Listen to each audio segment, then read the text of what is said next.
അച്ഛനും അതാണ്, അതേ മൈൻഡ് സെറ്റ് ആണ്. എന്തോന്ന് പൈസ പോണെങ്കിൽ പോട്ടെ, മീൻസ് എന്താ സംതിങ് കോൾ ക്രെഡിബിലിറ്റി. അതിപ്പോ ഇവര് കട്ട പൈസ കൊണ്ട് ഇവർക്ക് എവിടെയെങ്കിലും കൊണ്ട് ഉണ്ടാക്കാൻ പറ്റും? ഇല്ല.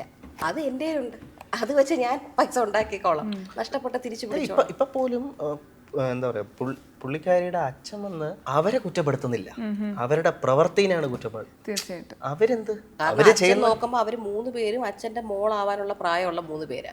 എന്ത് പറയാനാണ് അതിനകത്ത്? ബിക്കോസ് എൻ്റെ ഓഫീസിൽ എനിക്ക് പറ്റുന്ന പോലെ ഞാൻ അവർക്ക് എല്ലാം പ്രൊവൈഡ് ചെയ്ത് കൊടുത്തിട്ടുണ്ട്.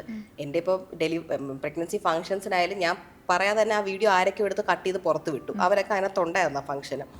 എനിക്ക് അവർക്ക് എന്താ പറയുക, അവിടെ വന്നൊരു സ്റ്റാഫാണ് അല്ലെങ്കിൽ ഒരു ലെഫ്റ്റ് ഔട്ട് ഫീലിംഗ് ഒന്നും വരാതിരിക്കാൻ ഞാൻ ഇവൻ്റെ അമ്മ സ്റ്റേജിൽ ഒരു പൂജ ചെയ്തുകൊണ്ടിരിക്കുകയായിരുന്നു. അപ്പോൾ ഞാൻ അവൻ്റെ അമ്മയടുത്ത് പറഞ്ഞു, ആൻറ്റി ആ കൂട്ടത്തിൽ ഒരു കുട്ടി മാരീഡ് ആണ്, അപ്പോൾ ആ കുട്ടിക്ക് ഈ പൂജ ചെയ്യാമല്ലോ, അപ്പോൾ നമുക്ക് വിളിക്കാമല്ലോ. എൻ്റെ അമ്മ വിളിക്കുന്നു പറഞ്ഞു. കാരണം അവർക്കാർക്കും ആ കുട്ടി അറിയില്ല, ഞാനാ വിളിച്ചത്.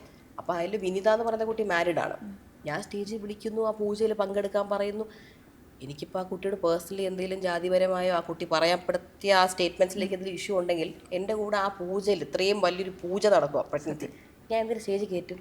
എന്തിനാ പൂജയിൽ പങ്കെടുക്കാൻ പറയും? അതൊക്കെ ഒരു എനിക്ക് സത്യം പറയാൻ ഇപ്പോഴും വിഷമമുണ്ട്, പറയുമ്പോൾ ദേഷ്യത്തിനേക്കാൾ വിഷമമുണ്ട്.